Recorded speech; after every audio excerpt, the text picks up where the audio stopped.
সরকার এখন যে রিনেগোসিয়েশনের কথা বলছেন, এটা একটা অন্যতম হবে যে সেখানে কোনো ক্যাপাসিটি চার্জের ক্লজ সেখানে থাকবে না। এক, দুই নম্বর হচ্ছে যে কোম্পানিগুলো দ্বিতীয়বার বা তৃতীয়বার তারা রিনিউয়াল পেয়েছে, সেই কোম্পানিগুলোকে প্রাধিকার ভিত্তিতে সরকার তাদের সাথে আলাপ আলোচনায় যাবে যে তাদের সাথে কন্ট্রাক্টগুলো সরকার কিভাবে ধীরে ধীরে বের করে আনবে।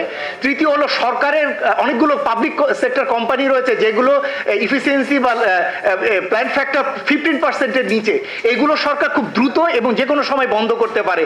শুধুমাত্র লোকাল প্রেশার, কর্মকর্তাদের বেতনের প্রেশার না করে এগুলো কন্টিনিউ করছে। এই কোম্পানিগুলো ছেড়ে দিলেও কিন্তু সরকারের দায় কমে, কারণ এগুলোর পিছনে বছরে বছরে কয়েকশো কোটি টাকা সরকারের ব্যয় হচ্ছে। আমি নিজে চট্টগ্রামে একটা বিদ্যুৎ কেন্দ্র দেখে এসেছি, 400 কর্মচারী কোনো ধরনের কাজ ছাড়া তারা বেতন পাচ্ছে, অথচ সরকারের সেটার ব্যাপারে কোনো সিদ্ধান্ত দিচ্ছেন না। সুতরাং সরকারের জন্য অনেকগুলো অপশন রয়েছে যেগুলো সরকার প্যারালালি করলে ক্যাপাসিটি চার্জ, এই যে বাড়তি ব্যয় এবং যে লস, এগুলো থেকে ধীরে ধীরে বেরিয়ে আসা সম্ভব। এক লাইটেই নিশ্চিন্তে চলে দিনের পর দিন। Walton emergency bulb, the best emergency bulb.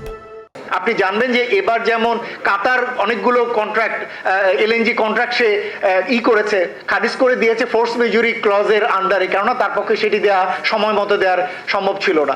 আমরা এই ফোর্স মেজুরি ক্লজ এই আগের চুক্তিগুলোতে ছিল কিনা সেটা আমাদের কাছে পুরোপুরি পরিষ্কার না, যদিও তারা বলে থাকেন যে ফোর্স মেজুরি ক্লজ সেখানে ছিল। যদি সেটা থেকে থাকে তাহলে সেটি ব্যবহারের সুযোগ রয়েছে বলে আমরা মনে করি।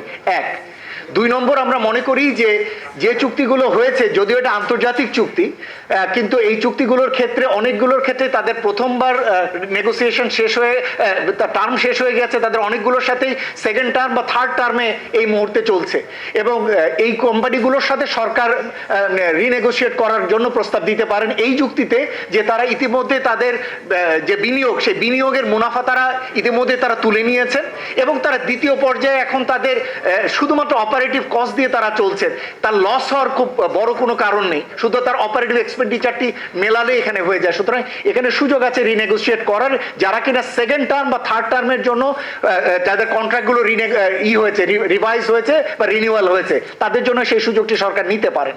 থার্ড সেটি হলো যে নতুন যে কোনো ক্লজের ক্ষেত্রে কোম্পানির ক্ষেত্রে নো ইলেকট্রিসিটি নো পে এই আর কাঠামোতে যাওয়া, যাতে সরকারের উপরে ক্যাপাসিটি পেমেন্টের আর কোনো ক্লজ না থাকে।